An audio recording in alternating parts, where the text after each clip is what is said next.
Okay. Well, welcome again, everyone. My name is William Van Geest. I am program coordinator at Ecology Ottawa. Delighted that you're all here joining us. I'm going to go ahead and start with, just a minute. Yeah, going to go ahead and start with a land acknowledgement. So Ecology Ottawa acknowledges that our efforts to protect the environment take place on the traditional, unceded, unsurrendered territory of the Algonquin and Anishinaabe people. As an organization and as individuals dedicated to ecology and justice, we acknowledge our gratitude to Indigenous peoples for their stewardship of these lands since time immemorial. We recognize that we are on a journey of truth and reconciliation. We are committed to listening, learning, and working to decolonize our efforts toward healthy and sustainable environments for all. So, just a few matters of housekeeping before we get started. Donc, cette présentation se tiendra en anglais. Donc, pour les francophones parmi nous, je suis désolé, mais vous avez toujours la possibilité de poser vos questions en français et on va traduire vos questions à la fin. Donc, c'est ça. For those who wish to have closed captioning, you should have that option at the bottom of your screen. If you need help with that, I would invite you to just pop a question in the Q&A, and my colleague Dan will be happy to help you with that. Since I mentioned Dan, I will introduce him briefly. Dan is our freshly minted climate change organizer at Ecology Ottawa, and he's helping at the controls this evening. So thank you very much, Dan.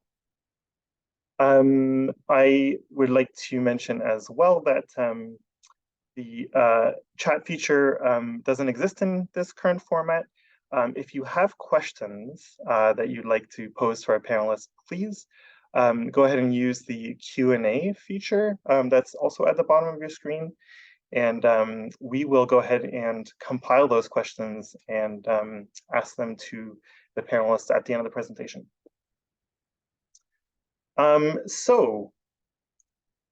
Here's what to expect for this evening. First of all, I'm going to talk about the Pollinator Garden program that we have. Then we're going to talk about the 3 gardens that we've planted, the first one in Hampton Park, the second one at Orleans Wood Elementary School, and the third one at Holy Family School. We also have an expert in local pollinators who will give a presentation about those. Unfortunately, our partner who was to present on indigenous practices and knowledge is unable to make it. So I apologize for that. Yeah, I know that that's advertised and I was really looking forward to it. So again, apologies for that. So with that, I will go ahead and start talking about the Pollinator Garden program. So we had a few goals with this program. First of all, to foster biodiversity, improve biodiversity in the city of Ottawa. Also to empower individuals to take the fostering of biodiversity into their own hands and participate in it, whether through education, whether through doing their own plantings, whether through coming to events with the gardens that we planted. And the third one, to build community, which is something that we're always trying to do at Ecology Ottawa through our ecology efforts. So there were a few components to this program. First one is the gardens that I've mentioned already. I will speak about all these components momentarily. The second component was advocacy that we did.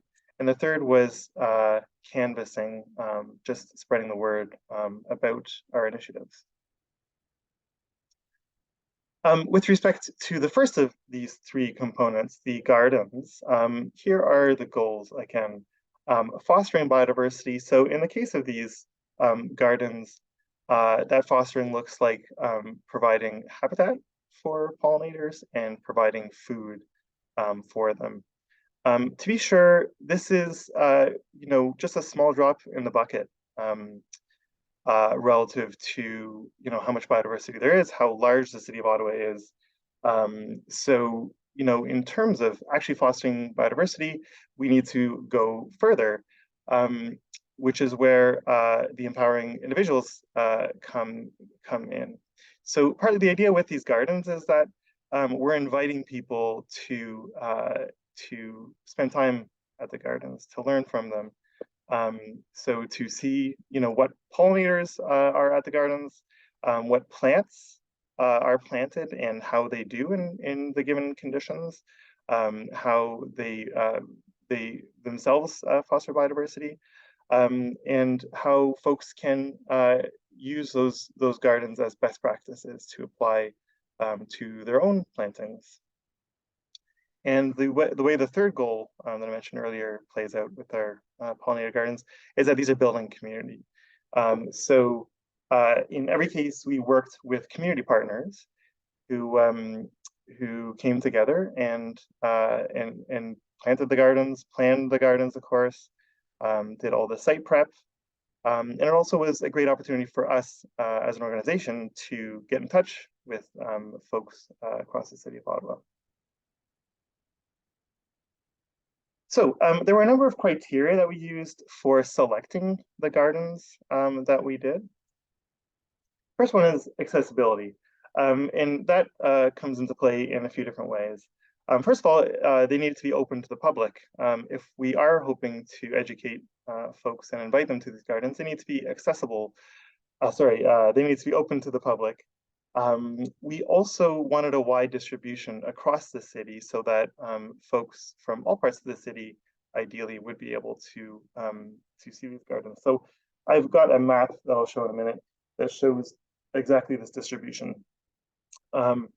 Then also accessible by means of sustainable transportation. So I'll talk a little bit about, with regard to one garden, how it's easy to bike there or to take public transportation. And then, of course, accessibility from the standpoint of those using mobility devices.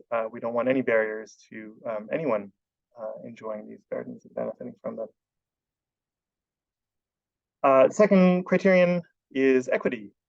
So we considered what neighborhoods actually need pollinator gardens, need the type of programming that pollinator gardens represent.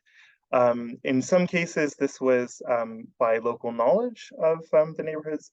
In some cases, we used the neighborhood equity index that the City of Ottawa has created. So the third criterion that we used was different jurisdictions. So of course, land in the City of Ottawa is owned by different jurisdictions, whether that be the NCC, so federal jurisdiction, whether that be the City of Ottawa, whether that be the province, or whether that be institutions like schools and places of worship. The reason for this is that, again, if these are supposed to be demonstration plots to a certain extent, we want to know what it's like to work with the different jurisdictions and offer advice to folks on that. And that will come into play a little bit later, how that actually worked out. I think we did have some lessons learned there. Fourth criterion was having a solid community partner. So in this case, this means an established organization. Community associations are fantastic for this. We also partnered with Friends of Hampton Park, which is a wonderful established organization a bit on the west side. So, we had a commitment with our community partner, a memorandum of understanding, so we knew what to expect, and that worked well in most cases. So this is the map that I mentioned with that distribution of the sites across the city. Starting on the west side, we have the one in Hampton Park. The one a little further to the south is at Holy Family School, and the one in the east is Orleans Wood Elementary School. So that was the first component of the pollinator garden and rewilding program. The second component is advocacy. So how can we put pressure on the various jurisdictions to improve biodiversity in the city? One of those ways is through a petition that we call the rewilding petition. There are 5 items that we ask for on this petition. I'll ask Dan to put the link to this petition in the chat so folks can sign that if you want, and obviously peruse the demands there. We are pleased to report that we were successful with a couple of these demands through discussions of the right-of-way bylaw that occurred earlier this summer. The right-of-way bylaw is officially named the Use and Care of Roads bylaw. There's the number for the keeners among us. So through working with city councilors, through working in coalition with a number of organizations, and through, perhaps above all, through the public getting in touch with the City of Ottawa, the bylaws governing the right-of-way and planting in it in particular were changed. I should say, by the way, the right-of-way is that portion of front lawn or in front of a building that actually belongs to the city. And if you want to see where those lines are, you can go on Geo Ottawa to check that out. It used to be that you were required to maintain it, and it needed to be turf grass.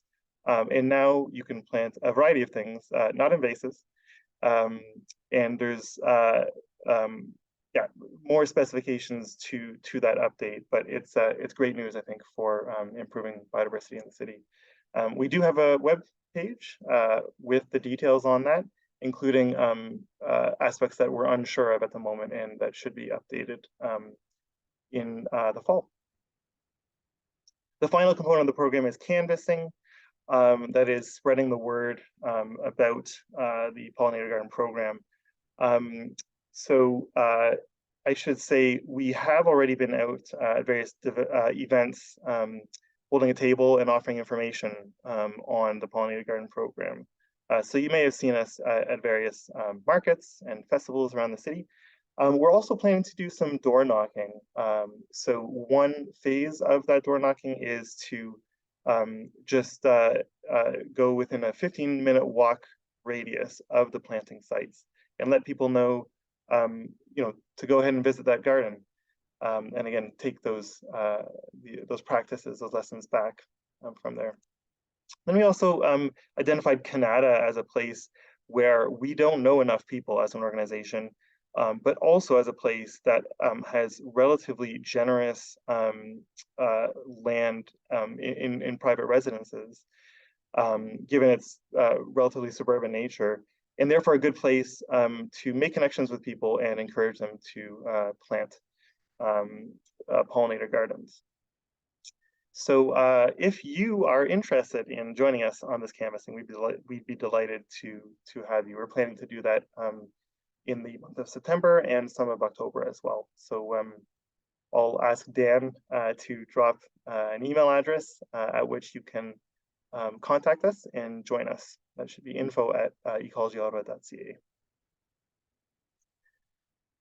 It's worth acknowledging that we had help with this program. I think it's critical to mention the volunteers. We just have the most dedicated and passionate volunteers, and we couldn't do these programs without volunteers. So a sincere thank you to our volunteers. We also have a couple funders. The Ottawa Community Foundation generously offered us funding for this project, as did the TD Friends of the Environment Foundation, as did the TD Environmental Leaders Program, for which I unfortunately don't have a logo. So again, these are the folks who make this possible. So that is my introduction to the program. I'm going to pass things off now to Sharon Body. While she gets started on sharing her screen, I'll just introduce her briefly. Sharon is Hang a, on. If you stop sharing your screen, then I can share your screen while you introduce me. why don't we do that? That's That a would be great. fantastic idea. I did mention that our community partners were excellent and brilliant, and there's the proof. To introduce Sharon, Sharon is a freelance environmental researcher and writer in Ottawa. She co-founded Friends of Carlington Woods in 2016 and Friends of Hampton Park in 2019. Thanks so much for being here, Sharon. Over to you. All right. Well, thank you very much for having us. I'm always willing to chat about Hampton Park and what we do here. And these are a little bit different from some of the pollinator projects that you may be used to seeing. We're not a roadside and we're not a raised bed. So first things first, oh, I should actually be able to advance. There we go. For those people who are not necessarily familiar with where Hampton Park is, we're now technically Ottawa Centre, but that main road that you see right here is Island Park Drive. So if you take it this way, which is south, splits with Maryville out to Carling and to the farm. And if you take it north, you hit the Ottawa River Parkway and the Champlain Bridge. So our three main plots that we did are marked out here. Now, 2 and 3 are the ones that we did with Ecology Ottawa, and number 1 and part of number 3, technically, we did as Friends of Hampton Park. And because we didn't start from scratch, that context is kind of important. So I'm going to give you a little bit of background on that first. First of all, cannot do anything alone. We've tried. Doesn't work very well. So shout out to our key partners here. And I really just want to talk about Tree Fest Ottawa in particular, because that's really set us on a great path. In 2021, I was hired as one of 2 coordinators to do stewardship work in the park. You know, it wasn't a living wage, but it was at least a monthly stipend that, you know, like I could actually get some stuff done. So when Ecology Ottawa came to us like a year later when the grant was wrapping up, it was absolutely perfect timing. And Tree Fest Ottawa also helped us get the land access permit for Hampton Park, which is owned by the National Capital Commission. And that's really important because under this permit, we're allowed to plant, we can remove invasive species, we can do events, we can virtually do anything we want without any additional permits or insurance, which I know is a huge bugaboo for a lot of people these days. So carrying on as to some of the reasons why we even chose the meadow to begin with before Ecology Ottawa even stepped in, was this is where some of those native plants are supposed to be. Those wildflowers, those grasses that we need for the pollinators. This is the area they're supposed to be. So it made sense to use it. And of course, we were already starting to plant there. And because it's a bit different, we had to think about it from a protection standpoint a little bit different. So in the meadow, we're dominated still by the misnamed Canada thistle, which is not a native plant. And we also have some dog strangling vine kicking around, although we have that a little bit more under control. But the thistle is both a blessing and a curse. So it helps us protect the new plants because it does help people from too many people going into that space, and especially dogs. A lot of people run their dogs off leash in the park, and they can really wreak havoc in a garden. And we kept sort of a little boundary. So they're still accessible. There's still sort of marked paths that people can go down, but they're still well protected, as well as from any city motors. We have a line of posts in front of it. And the other key right there on that list really is the clay soil, because ever since we started this, this is the single most asked question. You're not watering why are you not watering more? And it's like, well, first of all, we had a really, very, very rainy July, but it's clay soil. And what that means is it's a sponge. So William can attest that it's incredibly hard to work with because he dug our first plots or helped to, and it looks really crumbly and light gray, really dry on top. But once you dig down 6-8 inches, it changes color and the moisture is there. So we really have not had to water much, and that's key in a meadow because we don't have eyes on it. So backing up a little bit, this is 2021 before the partnership with Ecology Ottawa, but this is how we started. So all of that green patch right here, this is all dog strangling vine. So it had entered the park, and this is where we made our stand. We cleared it, and following the best practices of everybody we knew, the Ontario Invasive Plant Council, Invasive Species Council, the Fletcher Wildlife Garden, we immediately planted as soon as we cleared. So this photograph on the left, you'll see that we planted rudbeckia that were already flowering. So we knew that they were a certain size. These are the big asters in the back. They haven't flowered yet at that point, but they were big and strong, and they would help shade out any regrowth. A year later in the fall, this is what it looked like in fall of 2022. And this is what it looks like in, that was July of this year, so 2023. These projects are meant to look like they belong here, that they just sort of popped up, that they're natural. This is a meadow. We don't have a lot of meadow environments actually in Ottawa. So this is kind of a special place, and this is the way we need to do it here. We did do a little bit of spot planting. Now, this was the one sort of mistake we kind of made, was we forgot that plants, like us, they're social creatures. They like to be with each other. And so unfortunately, we planted a few singles in various other spots of the meadow. But you know what? They were really tough, and most of them survived. But we learned our lesson, and we'll be planting more around those plants this year. And then the following year, in May 2022, we opened up a little plot. So this is just a tiny little plot with some, there's some, let me see, evening primrose in here. There's a blue flag iris, a swamp rose. This is Monarda fistula, so that's the bee balm. And if you can see, it's not really that visible, but you'll see that this little patch of grass is sort of trampled down. Well, now we come to the main event, because it leads into this one. And this is the big Ecology Ottawa plot that we did. So again, the inset map shows you approximately where it is on the map. So this was the larger of the two plots. So I'm starting with number 3 here. And we also put our sign here. So this sign down here, if you've ever been to the Fletcher Wildlife Garden, you'll see similar ones. So we kind of ripped off that idea. And we can change out the messages by the season if we want. So it's a sign that can do a little bit of double duty. So this is what it looked like, maybe about a month or so into the planting. And then this is the smaller plot. And here you can actually really see a difference between when we planted in May, which is the upper shot right here, to down here, which was literally at the end of June. So you can see the size of these things compared to this, how tiny they were here. How am I fixed for time, William?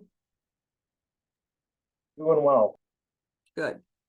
So, of course, we'll just sort of linger on some of these. So hopefully, maybe you recognize them, maybe you don't. Starting over here with the nice big orange ones. These are done flowering now, but that's butterfly milkweed.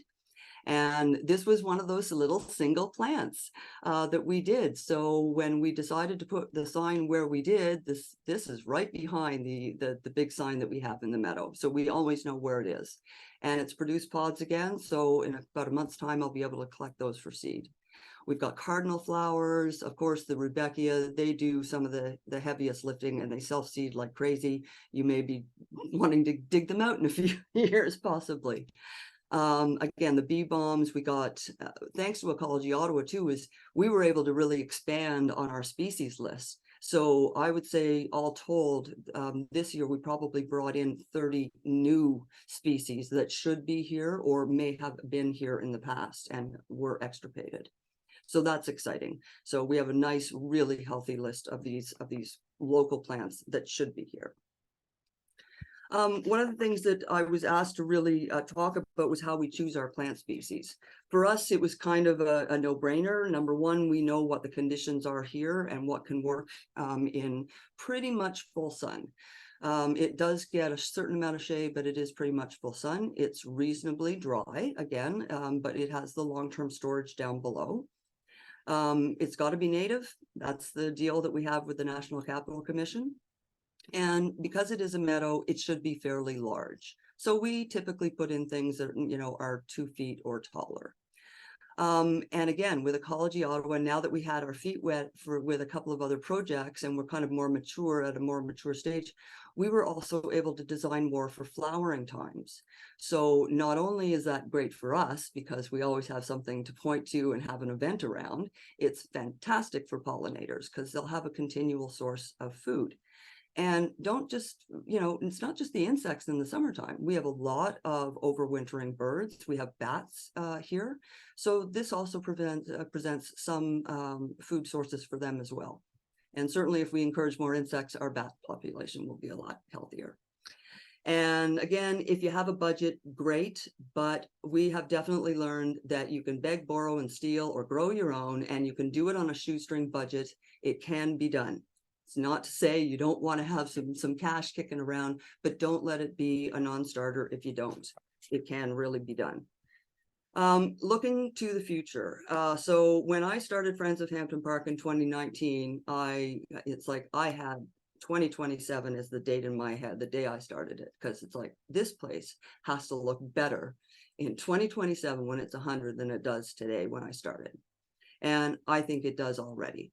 So already the meadow looks different than it did 3 years ago. So in 2027, unless something really dire happens, a major fire, the city goes nuts and mows everything down, you can expect to see blue, red, orange, yellow, purple, like the entire array of color in that meadow continuing to pop up.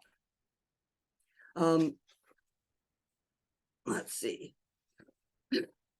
This is kind of my, I like this little girl because I found her in the park, and I tried to return her to her owner, but I never found the owner, so she stayed with me.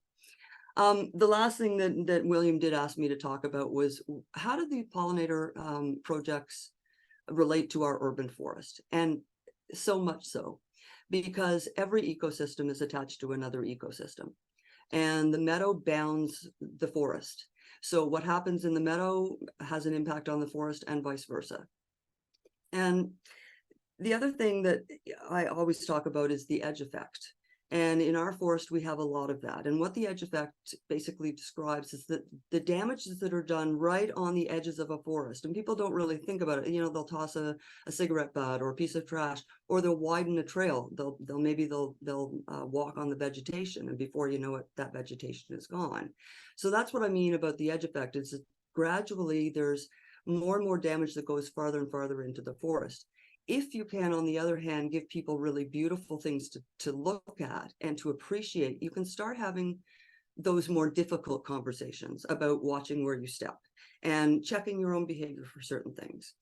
So it's been a really good opportunity to have a lot of those conversations. So I really thank Ecology Ottawa for that. And I think that's about it. I mean, I know you'll have questions for me, so I should just be quiet and let somebody else take the reins now. Thanks so much, Sharon. Those photos are just beautiful. As Sharon said, please do add your questions for her into the chat, and we'll make sure to ask her them at the end. So we will go now on to the east side of the city, and I'd like to introduce Cassandra Pollinator, who is our point person at Convent Glen Orleans Wood Community Association. Cassandra is a fantastic community advocate from everything I've seen and heard from her. So I will turn things over to you, Cassandra. Awesome. Thanks so much, Will. And thanks everyone for joining today. My name is Cassandra Pollinator. My pronouns are she, her, and elle. By day, I work in equity, diversity, and inclusion, doing all kinds of fun stuff around anti-racism and anti-oppression. And I live in Orleans, the east end of Ottawa, and I've lived here for about 6 years with my family.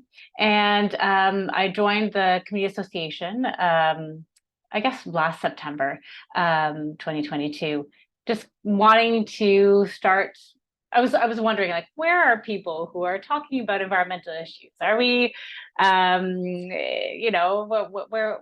can I meet people who are like-minded? And I wasn't finding that, and I knocked on the door of the Community Association, and they were like, please join us. We only have 4 people, so we need the help. And you want to start an environment committee? Please go ahead. So we started off in October of last year, and started off with a really fantastic group of about 9 or 10 volunteers. And we brainstormed what were our top ideas, our priorities for the next year. And naturalization really came up as a top one. We talked about, running Earth Day events and doing other things as well. But being in the suburbs and seeing predominantly a monoculture of lawns and non-native species, we're all very actively wanting to change, whether it's our own spaces or trying to encourage native species around us in the parks. And so I'm here to speak for our community associations environment committee, but there's really such a large group of folks who've worked on this project. And I didn't put together slides, so I hope everybody goes to the website that I think Dan threw the website in the chat. So really hoping that people can check on that.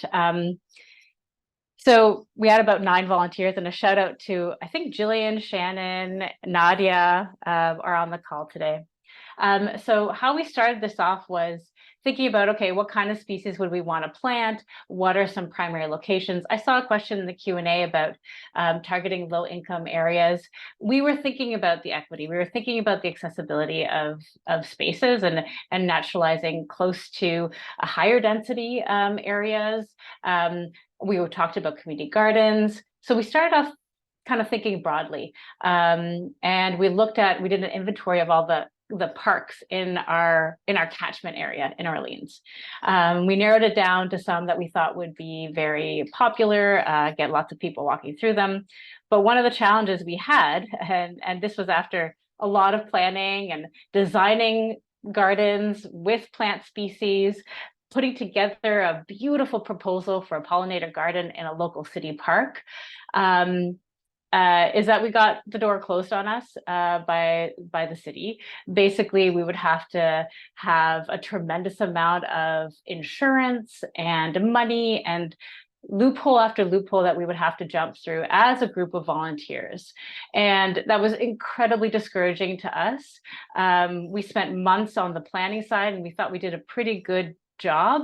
And we even got really good feedback from the Parks and Rec staff saying, oh, you got it all figured out. You know what your budget is. This looks like a good proposal. But they would require $10,000 of liability insurance from a volunteer group in order to plant some native plants in an existing park that is currently ground that is unused. So we switched, we did a little bit of a pivot, and we looked to see what other community partners and what kind of land we could use. I had the pleasure of chatting with Sharon and hearing what Hampton Park is doing, and it took some inspiration there. But we decided to go with the local school. Partially, I'm a parent of young kids. I have a relationship there. So I knocked on the door of the principal one day and started talking to her about some of our desires, and realized that we had a lot in common, and she was like-minded. And this was an opportunity for us to take our plan and put it into action at the local school. So we partnered with Orleans Wood Elementary School. It was key about the relationships there. Having a principal that saw the benefit of us going in and doing this opened the door. She basically said, come in, do whatever you need to do. I trust you. And it was also really important to get that engagement of the community. And the students are going to be there. The teachers are going to be there in September. And they're going to start integrating, learning about the pollinators and learning about the plants into the curriculum. And this is an elementary school, so K to kindergarten to grade 3. And the kids were already out there watering the garden during the month of June after we did the planting. So that was really exciting too, that it was beyond our group of 9 people, but rather it was an inclusion of the school community, and totally talking about that kind of building of community that Will mentioned. So we made the plan. We worked hours, like kind of sifting through sort of the plant lists, whether it's looking at resources from the Fletcher Garden or looking at other Ontario-based resources. It's not impossible, but it does take time and does take some existing knowledge of plants. And luckily, we had some of that in our committee. So we created our list. We got lots of different colors and lots of different blooming seasons, looking for hardy plants that would be shade and sun tolerant for the location. And we know that basically these native plants are going to do better than whatever else we could plant that's not native. So having that trust in sort of throwing them out there and seeing how they do. Of course, lots of weeding has had to happen this summer, and maintaining the watering schedule. So volunteers have been fantastic, carting over water in order to keep these plants alive. Luckily, we had a good amount of rain this summer, so that was super beneficial. We did, we're very much aware about biodiversity, so we did want to plant a wide range of plants. We also weren't sure what was going to be ultimately successful, so we planted around 40 species. We've had some kind of kick the bucket a little bit because of whether it's competition. There were some existing vines and invasive plants that we did try to remove in our initial site preparation, but they're still there creeping in. So weeding has been a lot of effort. Definitely, I think empowering individuals to take on different roles in the committee. That's been something that we've been trying to do. Different people are pitching in different ways. Some folks able to provide tools and manual labor when it comes to the site prep. Other folks able to provide expertise in terms of creating the plant lists, labeling, creating labels for the plants as well. Then we had somebody who was super keen and really good at organizing the launch event and doing the promotions. So really playing on this diverse group of people who volunteered for the committee. That was also, I think, one of our strengths. And again, collaborating with the school was a big bonus. Trying to think if there was anything else I wanted to mention. I think I do want to mention Solidago Farms, which is the source of all of our plants. So we went out and kind of scoured the plant sales from a variety of community type groups, but we weren't finding, we wanted a good amount of small, somewhat well-established plants to be able to take off. We couldn't go from seed because we wanted the kids to see some progress in the first month. So we wanted to be planting things that weren't necessarily going to be coming from seed. So we found Solidago Farms, which is in Wakefield, Quebec. And it's a super new operation, but really, really fantastic, and was really nice to support like a family-run nursery that's all native plants, pesticide-free, really, really kind of get us. And so it was really great to support them as well. I think in terms of how does what happens to the garden next? It's really about taking a life of its own with the school. And so I think it's maybe more of a maintenance for us as volunteers. We came in, did all the heavy lifting, and now it's up to the school community to take it and make it their own. And one last piece about how we hope that happened is that the students had a competition about naming the garden as well. So if you go to the Ecology Ottawa website, you should be able to see, I think that there's the Pollinator Paradise sign is on there. So and really big thanks to Ecology Ottawa for all your support. So I know I've been talking Will's ear off since September, when I started planning all these ideas of okay, I really want to help do something here, because it's really kind of shocking how much land we have in the suburbs and how misused it is. It is not great for people. It is not great for plants. It is not great for animals. Why are we doing this? So it's I think the next step is trying to get the city parks to open up, because it's just such a tragedy to see all that space that is devoid of that biodiversity. So yeah, big thanks to Will. You've been so fantastic to work with. I hope we can keep this up with some other projects. I'm sure our volunteers are raring to go for something new for the next year. So thank you so much. Yeah, thank you, Cassandra. That was very informative. Um, as I mentioned after Sharon's talk, please, if you have any questions for Cassandra, please do add those to the Q&A function below. So the third garden that we'll talk about is the one at Holy Family School, and I will talk about that one. Okay. So, I'm just going to return to the four criteria that I mentioned earlier about how we choose these gardens. I'm just going to go through them in reference to the Holy Family School garden. So here's that map that I showed earlier of the three gardens, and you can see Holy Family School at the bottom there. And of course, that the fact that it was a little bit distant from the other two schools in a southward direction means that that community can benefit from it, where it's not close to the other two locations. I also wanted to point out the Airport Parkway here, along which there is the Sawmill Creek path and the transit way. And so that was, I thought, a really nice way of being able to make it accessible by sustainable transportation for those who are biking down the multi-use path there. You need to turn off at the big Ottawa-looking bridge over the Airport Parkway. So in terms of the equity criterion, I have a blue arrow here pointing to the location of the garden with reference to the Neighborhood Equity Index that I mentioned earlier that the city has offered. There are, I think, 5 different metrics for equity in that index, and then there's an overall one, and this is the overall one.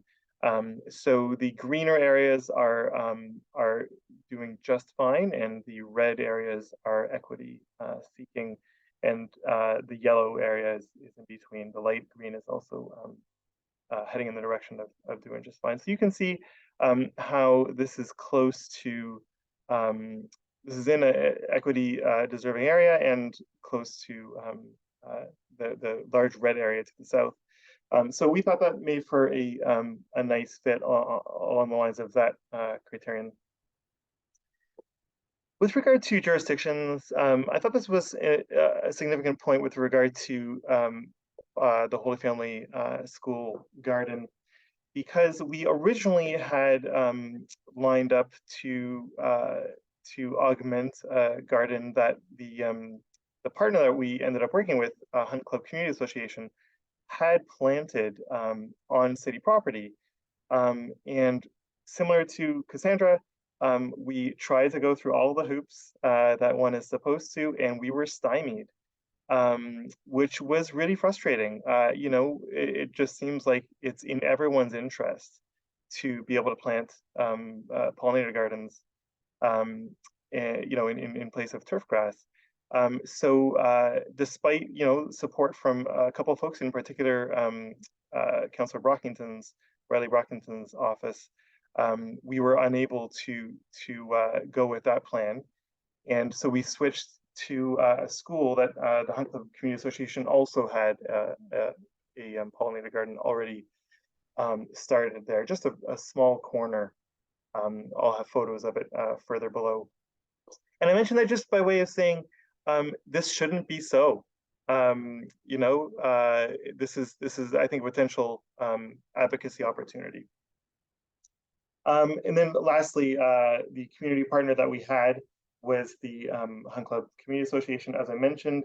Unfortunately, our point person for the community association was unable to carry out the project all the way, and I'm very grateful to the Hunt Club Community Association for coming in at a later stage and making things work.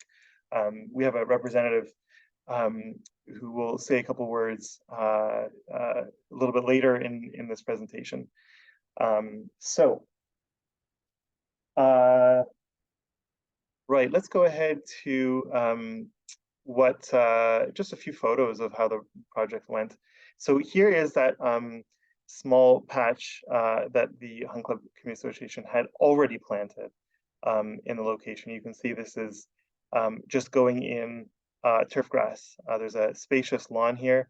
And you can see on this other slide the opposite view and students who I have to say I'm really impressed at how well they, how respectful they were of the garden there. There showed no damage, you know, from balls rolling in or bikes rolling in or whatever. So that was really great to see. We did a little bit of site prep. Here you can see a couple of the wonderful volunteers that we had. You can see a loose shape of the garden here. And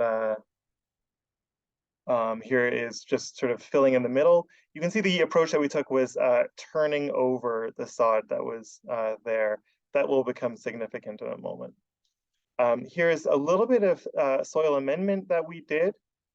We thought that the site didn't need it. The soil was quite good. This was just to give those plants a little bit of a bump.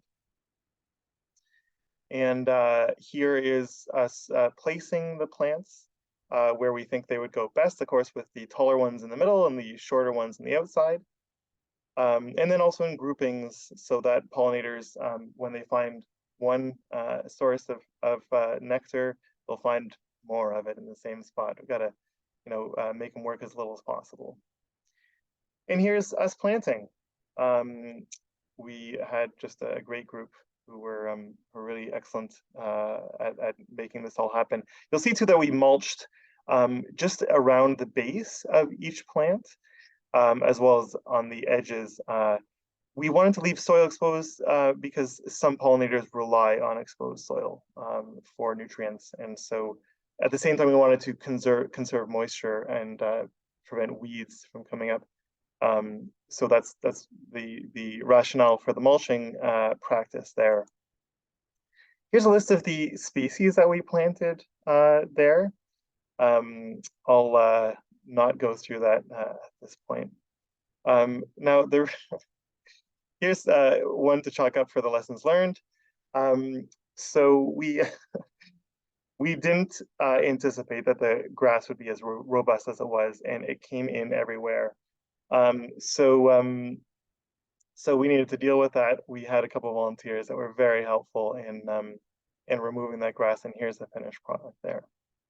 I went by the site a few days ago, and here is its current state, which I'm just kind of blown away by how robust, how hardy those plants look. And this was just a couple months ago that we planted them. It has been a great summer, weather-wise, moisture-wise.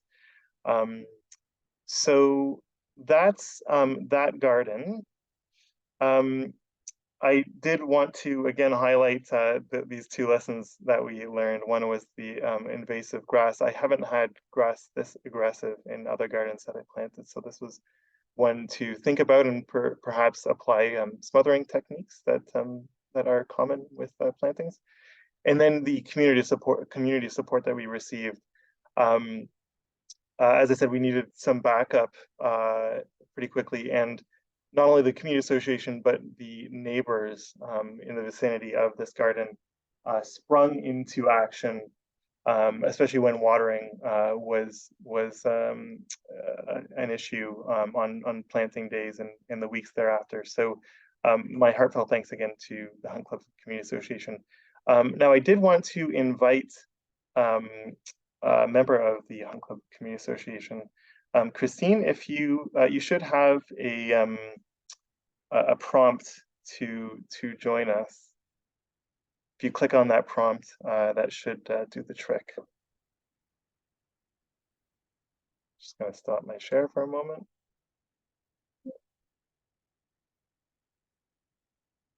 All right. It looks like Christine is unable to join us, or perhaps not even here.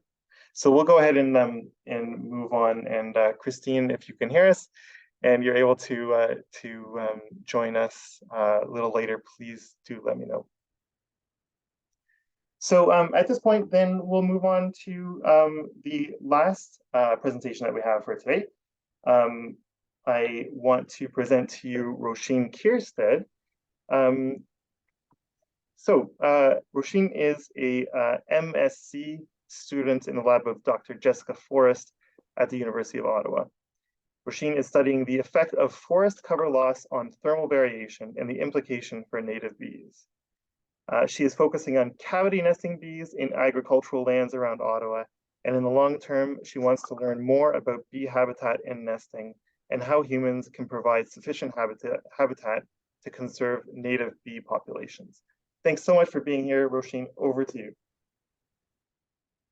Thank you. All right. Hi, everybody. I'm going to share my screen.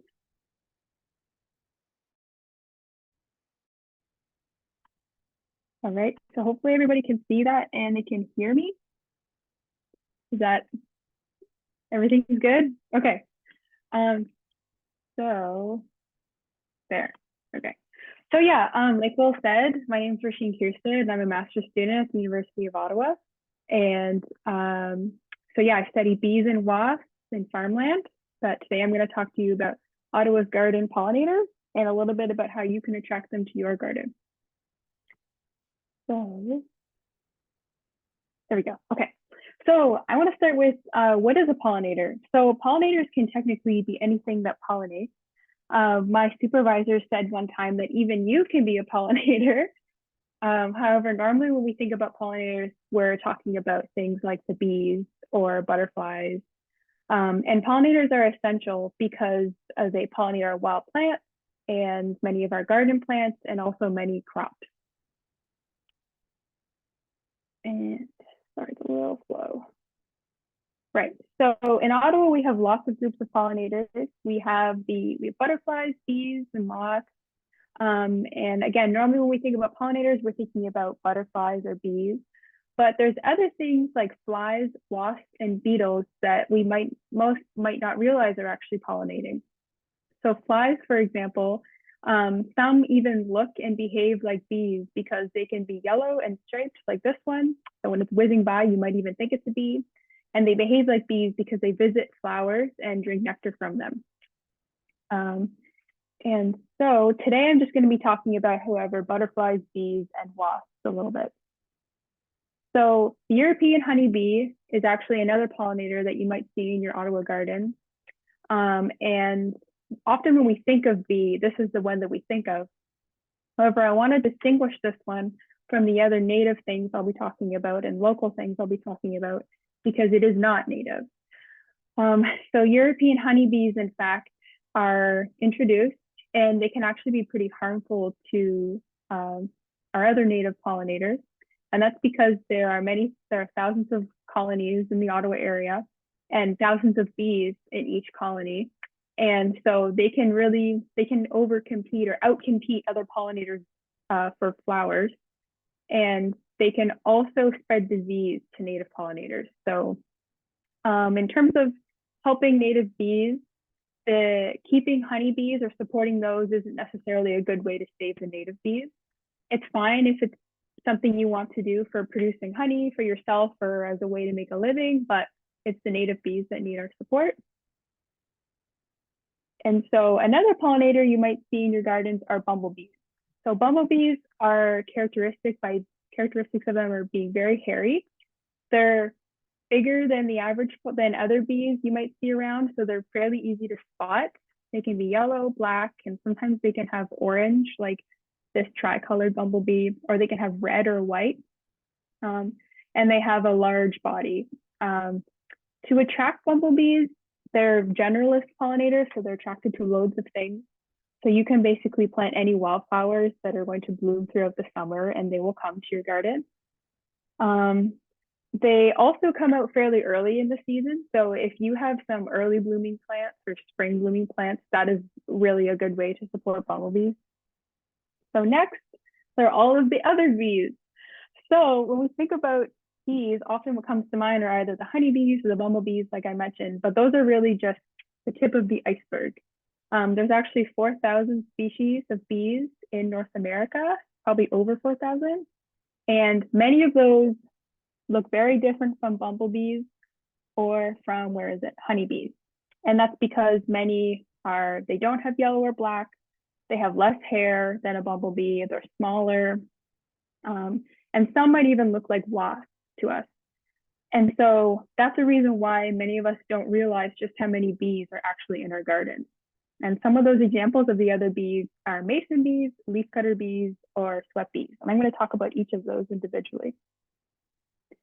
So mason bees are called such because they make nests with walls of mud. And most are on the smaller side, and there are some that are black or blue, like this blue orchard bee has a metallic blue color, and it makes it easier to identify. And they have only some body hair, but they're not fluffy like bumblebees. And to attract these ones, you can plant spring flowering trees or shrubs. So mason bees have an earlier season, and so they come out again when there isn't a ton of flowering plants around. So that's planting those spring flowering trees or shrubs is a great way to support them.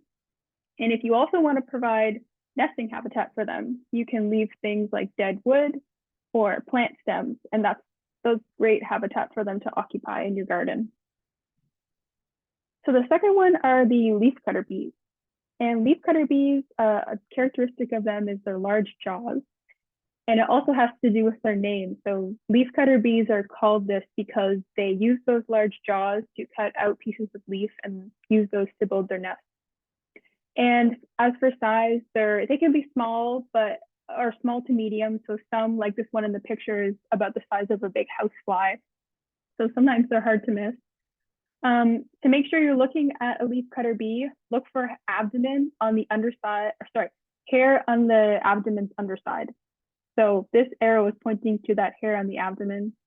If you're not sure what an abdomen is, this is a little diagram. Hopefully you can see my cursor, but at the bottom of the slide, there's a little pictogram of a bee, and it's pointing to the abdomen, which is the farthest segment from the head of a bee.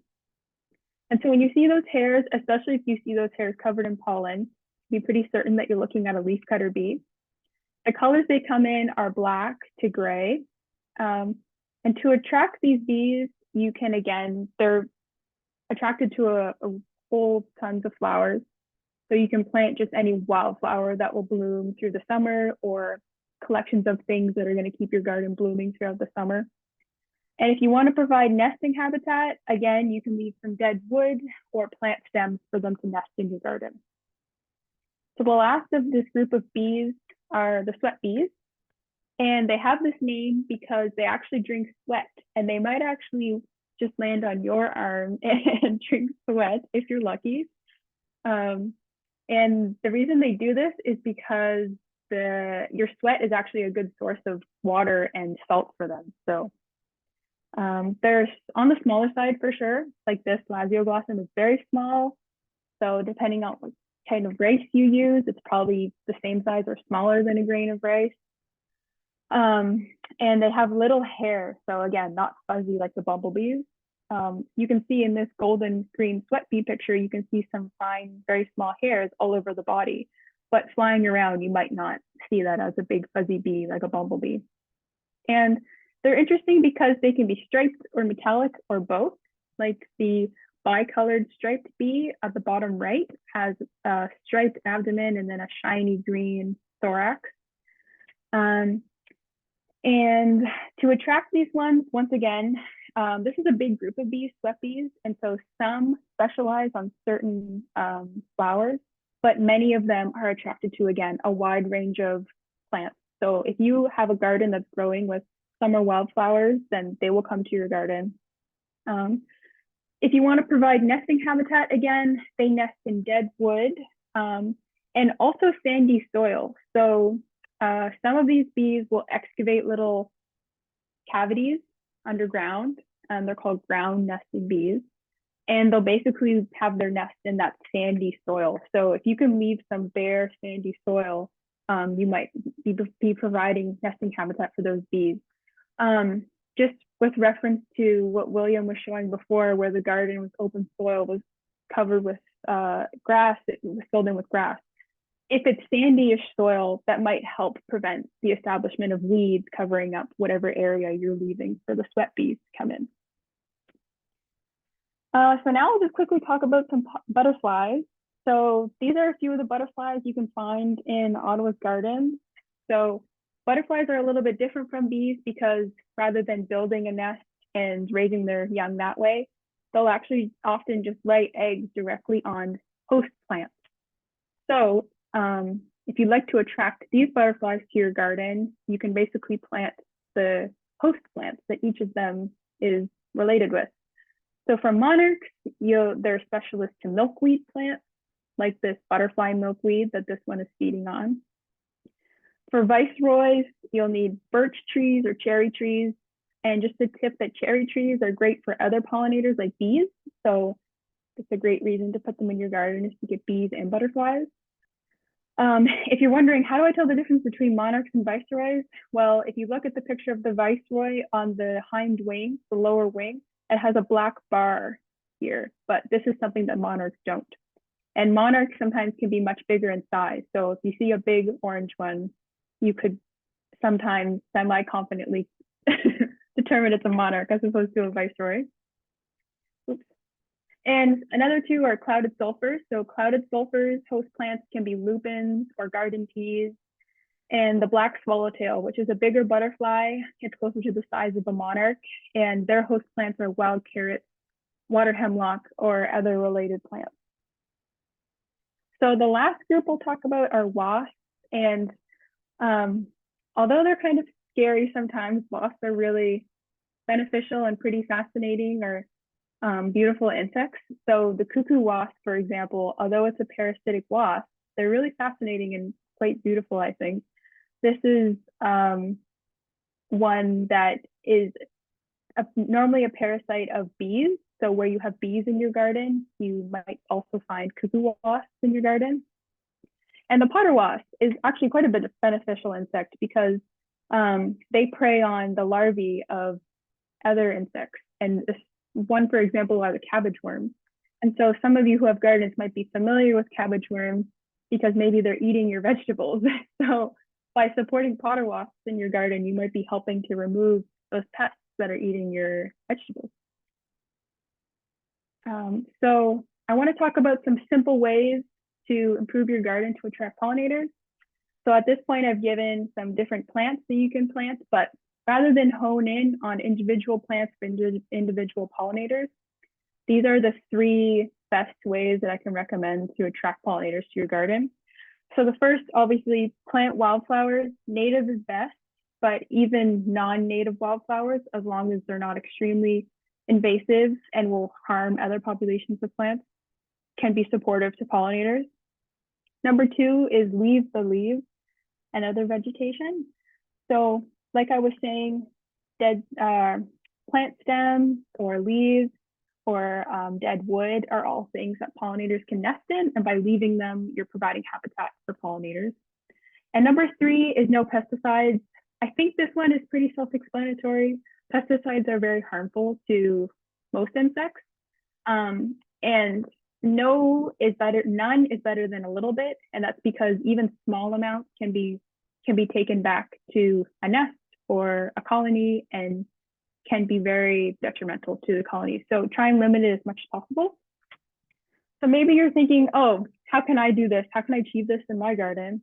For example, maybe you need to use pesticides on some things, but you want to make it safe for pollinators. So what you can do is just dedicate a small area to pollinators.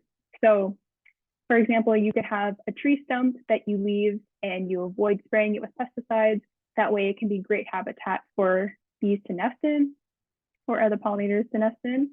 Or maybe you can leave the corner of your lawn just free for wildflowers to establish in. And once again, you don't spray pesticides in that area.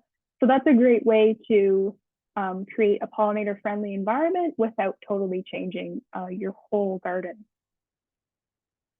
So that's all I have. But if you'd like to read more, there are 2 really great books that I recommend. I actually have Attracting Native Pollinators, and I referred to it when looking at which pollinators prefer which plants. And another one and here. And also, if you want to know who is in your garden, iNaturalist is a great tool. I know a lot of people are probably already familiar with this, but basically there's a mobile app that allows you to take pictures. And if you're quick, you can grab a picture of a pollinator on a flower. And there are other people on the app, as well as an AI feature that can help you to figure out who is in your garden. So thank you for listening, everybody. And for your interest, I post about pollinators on Instagram. This is my handle. And if you have any questions or comments, you can reach me at my email. Great, thanks so much. Welcome. So great to see these pollinators. So we're going to go ahead and enter the question period. As I mentioned before, if you have questions, please do enter them in the Q&A function. I see that there's a number in there already, and I see our panelists also have gone ahead and answered some of them. So thanks so much. So let's just start from the top here. Diane McIntyre asks, are there any plans for downtown where we have a real lack of pollinator gardens? Thanks for the question, Diane. That is a great point. You know, there's absolutely a need for pollinator gardens downtown. We at Ecology Ottawa don't currently have plans for planting more pollinator gardens in general, actually, simply because we completed, you know, the current program. We would certainly be interested in it, but we don't have funding lined up at the moment.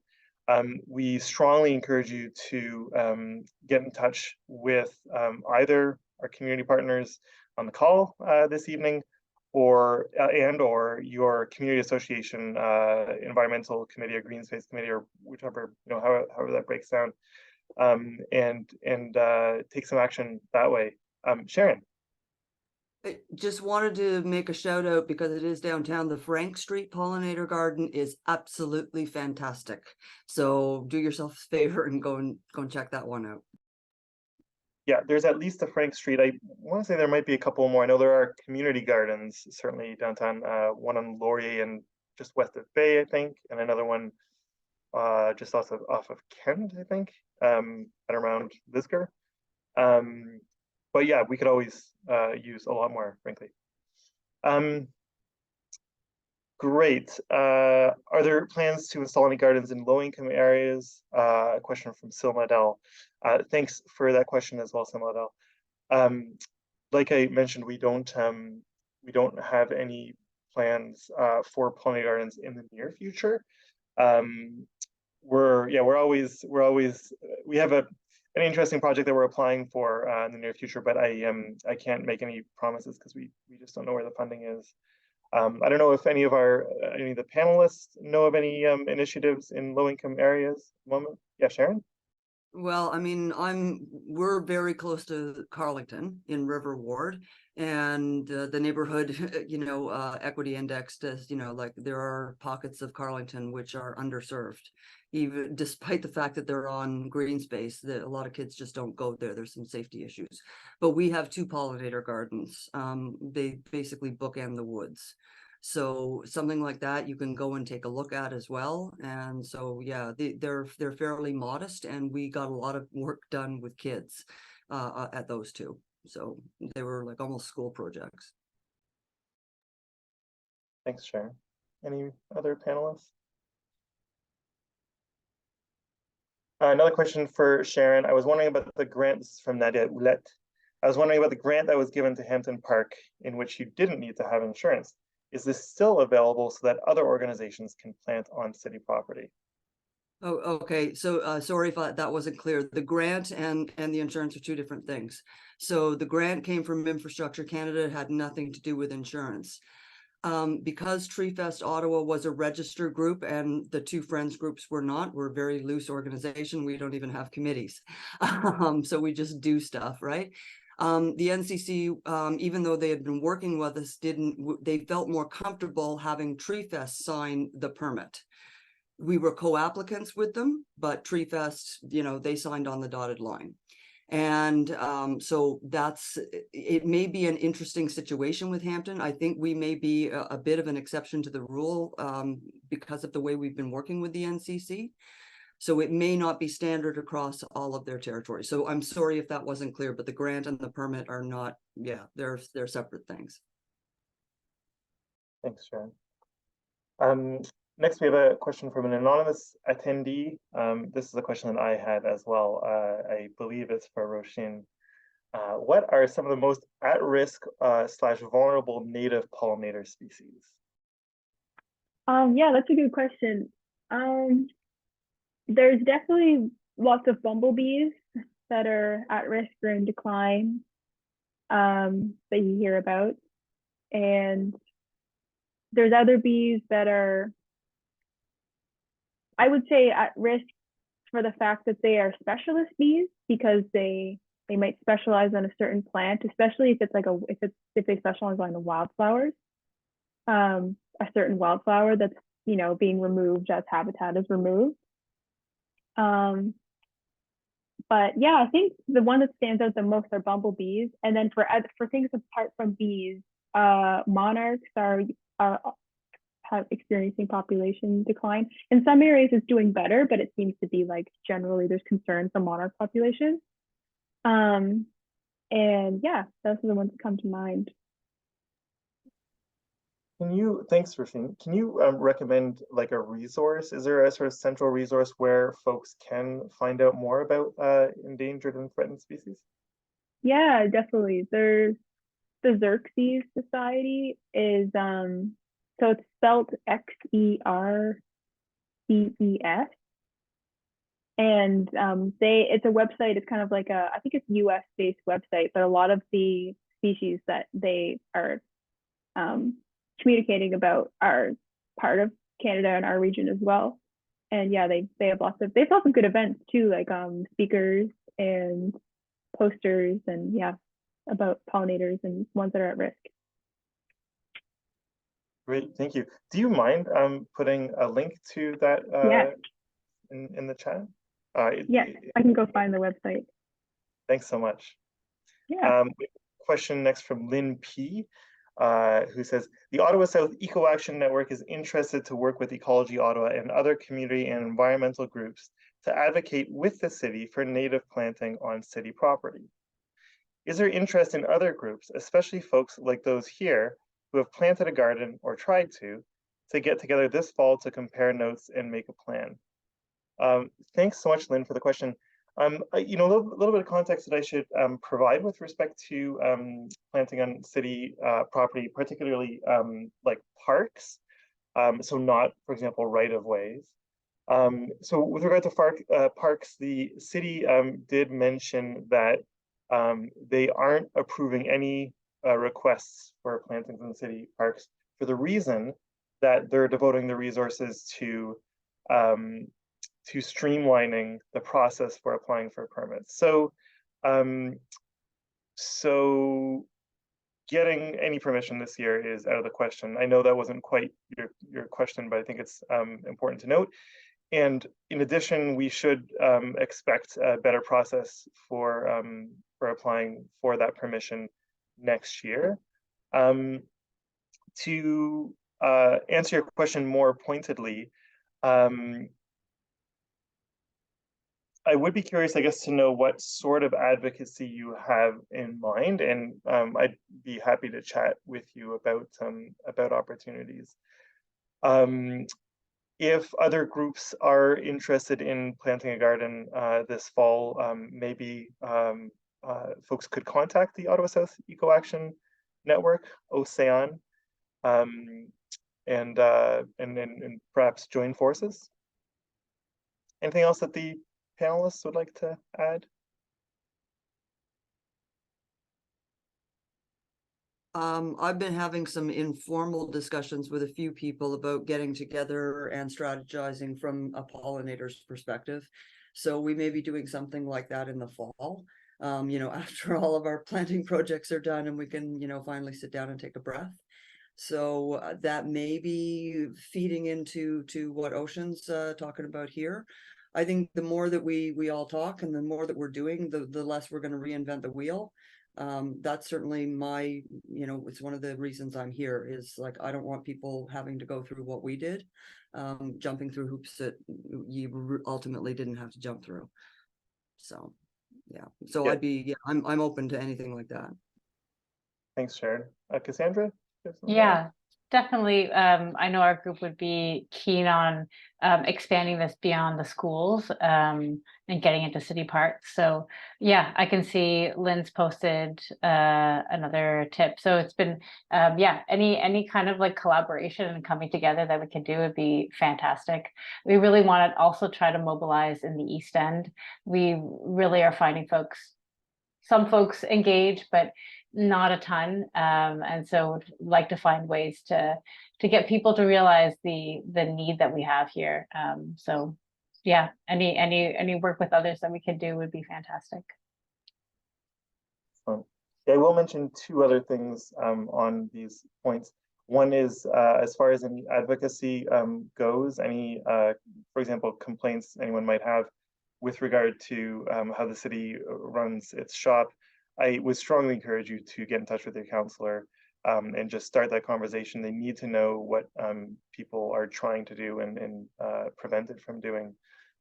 So that I also wanted to mention that for folks who are interested in creating their own pollinator patch, we do have a webpage on our website that I'll be sharing a little bit later on, with some resources on how to do that. Next question, I think I'll direct this one as well to Roisin. Do you use this planting guide from Pollinator Partnerships? Do you know this? Sorry. It's a link that Yeah, it's to in use the, this planting guide. I will check it out. Sorry. great, no worries. Maybe you can reply to the question in Yes, the, thank you I so much. can. Yeah, I can get back to that person. Wonderful. An anonymous attendee has a question. Are native bees food for birds? Birds eat insects, but does that include bees? Sort of a pretty basic question, but I have lots to learn about pollinator gardens, as do we all. Roisin? Yes, I saw that one. Birds do eat bees, and I think there are some generalist birds that eat lots of big insects, and there are some that almost target bees. And yeah, it's definitely a food source for birds, for sure. Yeah, and I know personally, I've seen birds eat the larvae, or that basically the eggs are larvae out of my like my experimental nest that I have. So I've witnessed that. But yeah, it's definitely a food source for birds. Great, thank you. So great to have a pollinator specialist among us. Just to follow up on Lynn's point, I think they put a follow-up there. Happy to speak to folks about the Friends of Riverview Park Green Spaces, and they have a public Facebook page. They're a pollinator garden on city land off Hospital Link Road. We received federal funding through Healthy Communities grant for our garden, and we're able to get city approval to plant in October 2022. Healthy Communities, what organization is that? That's not Green Communities Canada, is it? That was Infrastructure Canada. It was under the same grant program. So yeah. Great, thanks, Sharon. And so Lynn continues, we are happy to answer questions about our maintenance agreement with the city for the garden. And then Lynn leaves an email address, lynn.patnode@yahoo.ca. Thank you, Lynn. I see that Adair Hoychan mentions that Master Gardeners of Ottawa Carleton, which is a group that everyone should have on their radar as well, created a pollinator garden at the Kitchissippi United Church Alcove Garden, well worth the visit. And I have Kitchissippi United Church on my radar for other interesting things that they're doing. So thanks very much for that, Adair. If I could just add, Will, we had looked at partnering with churches as well, and I think if folks have connections, that is also a space. I do know that there's like a movement to naturalize the grounds of some churches, so definitely something for folks to look into. Thanks so much, Cassandra. Yeah, Sharon? Yeah, if I can just add, it may not be directly related, but I mean, I've been sort of trying to do this for the last 4 years, but it's just never been the right timing. We don't have the right people yet. But the National Healing Forest is a relatively small organization. They started out around the same time we did, and now they've become national because they got Suzuki Foundation, some, funding from them. So they've really been able to expand across the country, but I know they're always looking for areas where you could do a healing forest. So if you have connections with, with the Indigenous community and there's an opportunity, that's a great place to go. I think they provide funding at least once a year, possibly twice. Yeah, thanks, Sharon. On the topic of religious institutions, that has certainly occurred to us as another type of group to partner with, in particular because many of them are in networks. And in terms of the kind of sharing of best practices, and being simply established as an organization, it seems like kind of fertile ground, to use an ecological metaphor there, for kind of a pyramid scheme essentially of pollinator gardens. So just looking at the couple other questions here. Roisin, wouldn't even some herbicide or pesticide or fungicide in a garden poison the bees or other pollinators in the whole garden and gardens around?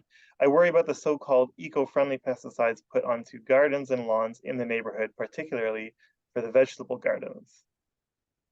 Yeah, that's a great point. Agree with all of that. It's a good thing to be worried about. Definitely any type of pesticide that you see that is capable of killing weeds really quickly or can get rid of your ant problem or your earwig problem, it's probably still really harmful to all the other pollinators. And you're totally right that when you spray it all over your flowers, bees and pollinators go all over those flowers and they carry it back to wherever they came from and they can pass it on to their progeny or pass it to other pollinators. So it's definitely harmful. And even in small amounts, so I'm not familiar with eco-friendly pesticides, but if it's a situation where it's basically just like a lower dosage, it still can probably wreak a lot of havoc. There are eco-friendly alternatives that are more like, they're not like harsh chemicals, like they're not like neonicotinoid type chemicals, and more like they more deter pests.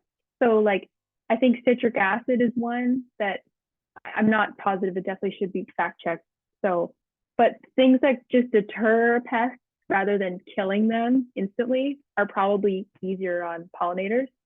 But you're right, yeah, it's definitely something to be careful of. Thanks so much, Roisin. I'm just going to mention one other comment in the chat. The meditation garden, this is Laurie Foster McLeod. The meditation garden at First Unitarian Congregation of Ottawa has a lot of native pollinator plants. Yeah, I recall, if I've got the right location, they've got a number of interesting things going on there at that congregation. So thanks for having that, putting that on the radar. Yeah, unfortunately, that's all we've got time for this evening. Just quickly, by way of closing, I guess before doing that, I should ask if our panelists have anything else they'd like to add before I go into closing. Yeah, All Cassandra. right. Yes. Well, I just saw somebody's had their hand up. Nick has had their hand up for a while, and I don't think they can unmute themselves. So I just want to point that out and ask Nick if they have a question to put it in the Q&A, but if that's not accessible, is there any way we could unmute them? Yeah, let me see about this.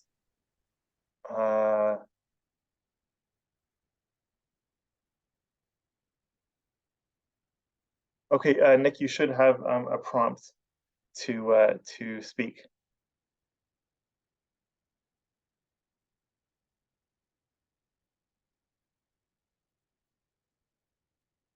Nick, if you can hear us, go ahead.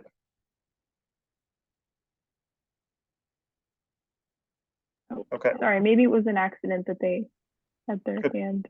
Legacy hand. Okay. Thanks, Good. Any Will. final remarks? Sharon, I thought I saw you making gestures.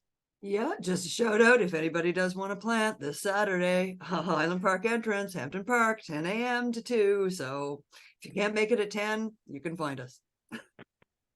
Thanks, Sharon. I highly recommend planting with the Friends of Hampton folks.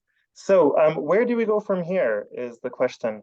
As I mentioned, we've got a web page with some resources for you to plant your own pollinator garden. And I'll ask Dan to drop the web page in the chat for folks. This is a flyer that actually the flyer that we will be distributing. We have been distributing already, actually, with just a 7-step guide to planting a garden. So you'll find that on the webpage as well. We've got a number of native pollinator species suppliers here. This is just a screenshot of the webpage, so it's not an exhaustive list. But you've got links to each one of them, and they're in the area. So always great to support local. Besides, obviously, the fact that you're going to be getting local plants. We've got Ottawa horticultural groups. We find this really important because there are some outstanding folks who are willing to help out with all manner of questions and other support that you might need.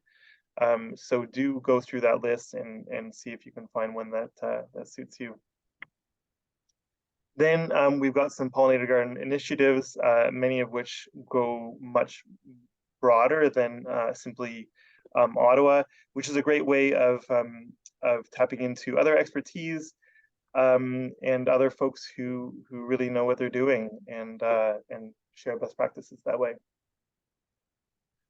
Other ways you can take action, as I mentioned, we do have our rewilding petition, and so you can encourage and urge the city to foster biodiversity much better than they already are doing.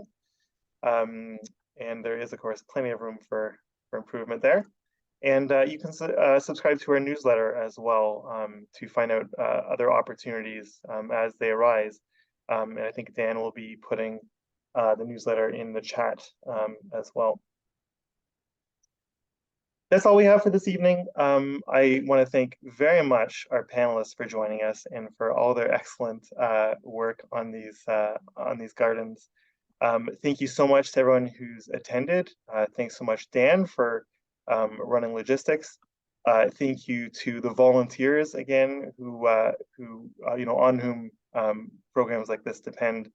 And thank you once again to our funders, Ottawa Community Foundation, TD Friends of the Environment, and TD Environmental Leaders. On that, I wish everyone an excellent evening. Thanks again. Good night, everyone. Cheerio.